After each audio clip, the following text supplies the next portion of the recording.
Quand Pierre discute calmement quelques années plus tard avec un centurion romain de la cohorte italique nommé Cornelius, et lui affirme avoir mangé et bu avec Jésus après sa résurrection d'entre les morts, acte 10, 1, 44, il y a de quoi être surpris. Le christianisme est né de cette certitude immédiate du malheur surmonté. L'abbé Pierre parle de désillusion enthousiaste, car il existe indiscutable et forte cette foi en la victoire de Jésus sur la mort. Y a-t-il eu des apparitions ou non?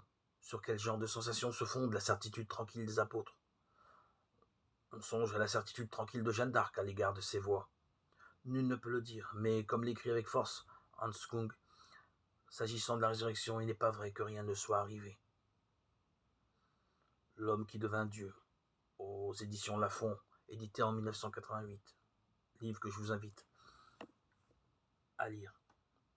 Il n'y a pas besoin pour expliquer ce fait d'inventer des arrangements rocambolesques pour comme si essayaient de nombreux écrivains, lequel imaginaient la mise au point par Joseph d'Arimathie d'une mise en scène avec fausse mort et vraie apparition.